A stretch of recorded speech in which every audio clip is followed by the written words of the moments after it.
वंदे मातरम के आज हम 150वें वर्ष के बाद दोबारा हम लोग इस सदन में याद कर रहे हैं और हमें गर्व है इस बात का कि हम लोग इस समय पर बंकिम चंद्र चट्टोपाध्याय जी को भी याद करें, जिन्होंने इतना शानदार और ऐसा राष्ट्र को गीत देके गए हैं जिस गीत ने लाखों लाख लोगों को जागरूक किया, उनके बीच उत्साह भरा और आज़ादी के उस समय पर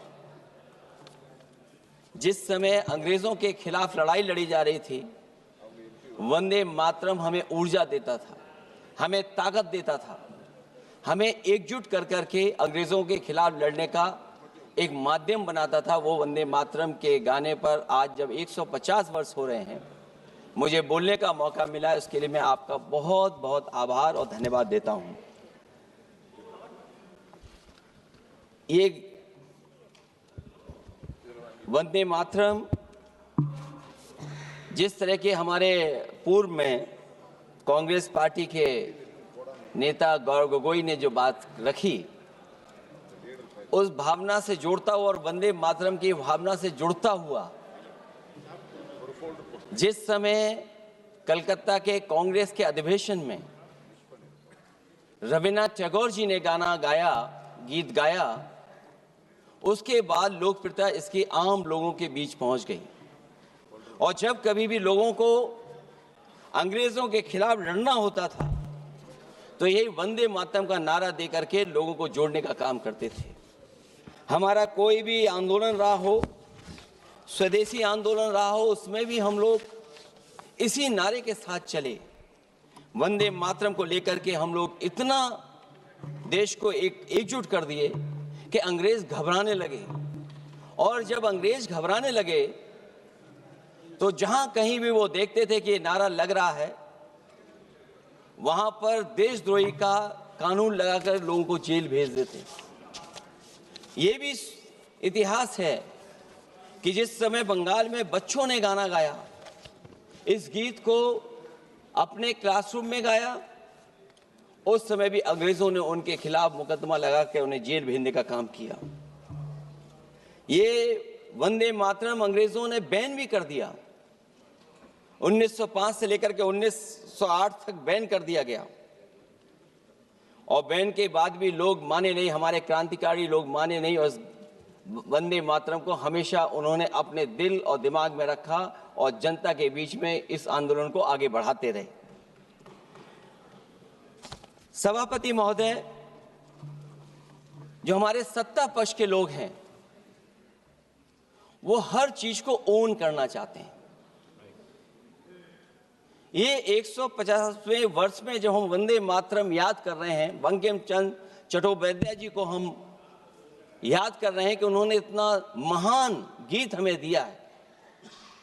सत्ता पक्ष के लोग समय समय पर हमें देखने को मिलता है कि जो महापुरुष उनके नहीं हैं या जो चीज उनकी अच्छी नहीं है, उनको वो ओन करना चाहते हैं। 150वें वर्ष वंदे मातरम, मैं अभी वो बात कहूंगा और मैं बात कहूंगा और हमारे मंत्री जी उसका जवाब देना। सभापति महोदय, क्योंकि ये बात ओन करने की आ रही, अपनाने की बात आ रही, तो मैं सभापति महोदय, मैं अपने सत्ता पक्ष के लोगों को याद दिलाना चाहता हूं।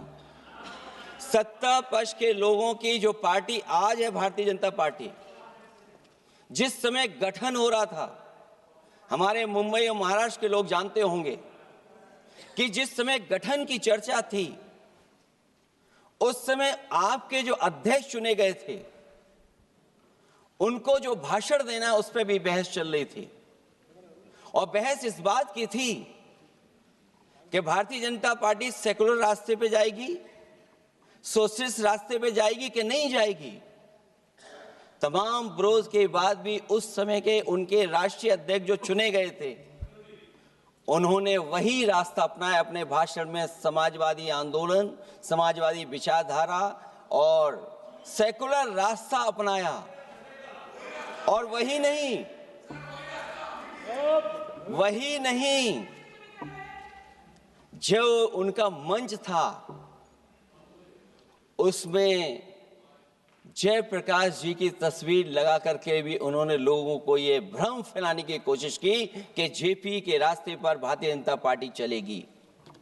बताएं माननीय मंत्री जी, आप कितने सेकुलर हैं आज, कितने सोशलिस्ट हैं आज?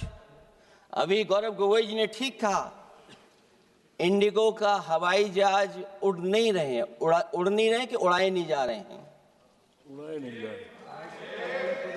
और क्या बात कही गई थी कि गरीब भी उसमें चल सकेगा।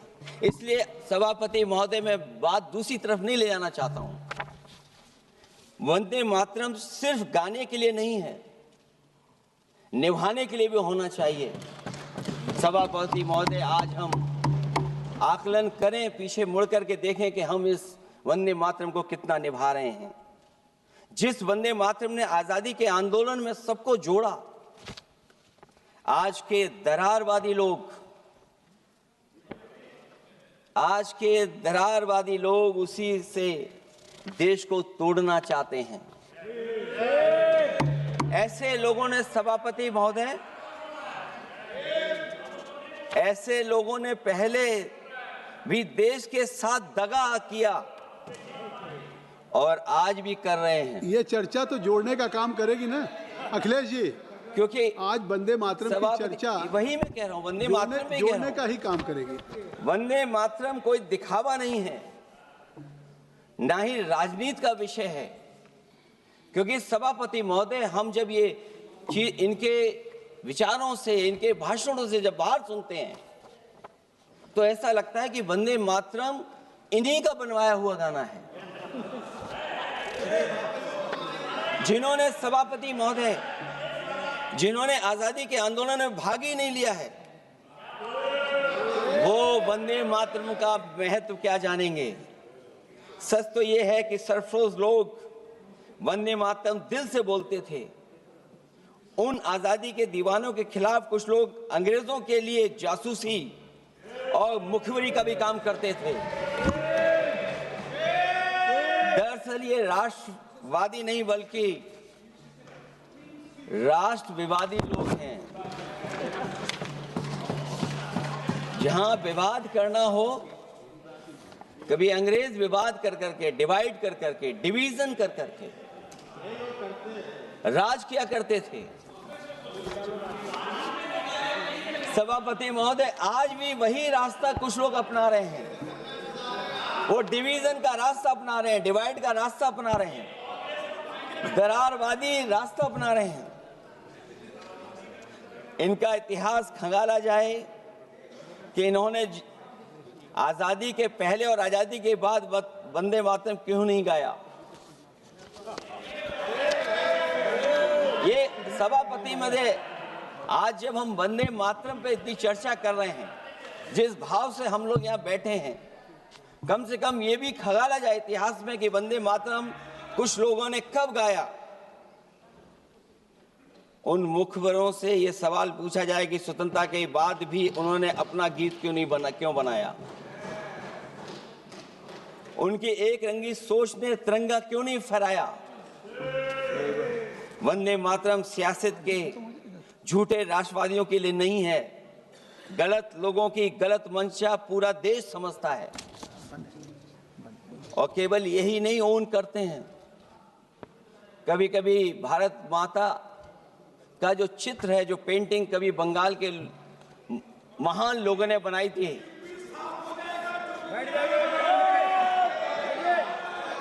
सभापति महोदय इनको देख लीजिए और फिर बैठ जाओ। सभापति महोदय, राजभर जी आप बैठिए, आपके नेता बोल रहे हैं। सभापति महोदय, वंदे मातरम का भाव ये भी था कि कम्युनल पॉलिटिक्स नहीं चलेगी और कम से कम हमारे उत्तर प्रदेश के साथियों ने कम्युनल पॉलिटिक्स को अंत किया है वहां पर जहां से कभी इन्होंने शुरू की थी। और सभापति महोदय, वंदे मातरम एक भाव के रूप में हमारे अंदर बसा है। चाहे उसके शब्द न याद हों, चाहे अर्थ न मालूम हो, चाहे पूरा याद न हो, उस सच्चे भारतीय के अंदर देश प्रेम की भावना जगाने के लिए इसके दो शब्द ही काफी हैं। जो सच में देश की एकता और अखंडता चाहते हैं, जो भाईचारे को बुनियाद मानते हैं, उनके लिए दो शब्द भी पर्याप्त हैं जो इस वंदे मातरम से हमें मिलते हैं।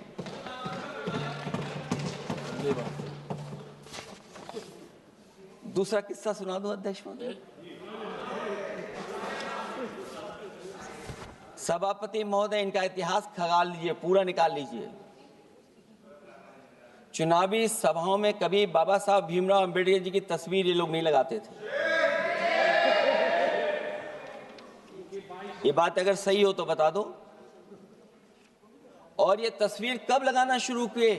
इनका एक सहयोगी साथी संगठन, जिस समय समाजवादी पार्टी और बहुजन समाज पार्टी ने मिलकर के इन्हें उत्तर प्रदेश में हरा दिया था, उसी दिन के बाद से बाबा साहब भीमराव अंबेडकर की प्रतिमा और तस्वीर लगाने लगे।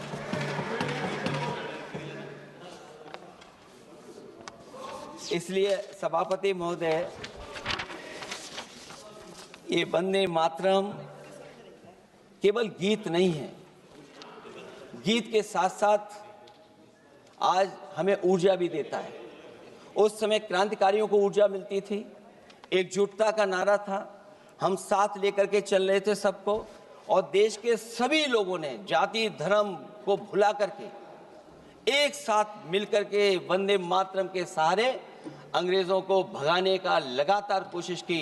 और अंतर्गता परिणाम ये हुआ कि जब देश जागा, वंदे मातरम के साथ साथ जय हिंद का नारा, इंकलाब जिंदाबाद का नारा लगा करके अंग्रेजों को इस देश से भगाने का काम किया। आज सभापति महोदय, जब हम चर्चा कर रहे हैं, हम कैसा देश बनाना चाहते थे और किस दिशा में हम लोग देश को ले जा रहे हैं। सभापति महोदय, मुझे अच्छा लगा कि प्रधानमंत्री जी ने वो बात याद दिलाई कि अंग्रेजों के ज़माने में अगर बच्चे भी वंदे मातरम गा देते थे तो उन्हें देशद्रोही के कानून से जेल भेज दिया जाता था। आज जब हम आज़ाद हो गए हैं तो आज देखिए उत्तर प्रदेश में क्या हो रहा है कि जो प्राइमरी स्कूल है वो बंद किए जा रहे हैं। 26,000 से ज़्यादा स्कूल बंद हो गए। और जब बच्चों को पढ़ाने के लिए हम लोगों ने जिम्मेदारी उठाई, पीढ़ी के समाज के लोगों ने जागरूक होकर के पढ़ाने की कोशिश की, तो कभी अंग्रेजों ने मुकदमा लगाया था बच्चों पर देशद्रोह का। आज़ादी के बाद भारतीय जनता पार्टी की सरकार ने वहां पर मुकदमे उन पे लगाए जो पढ़ने गए और जो पढ़ाने गए।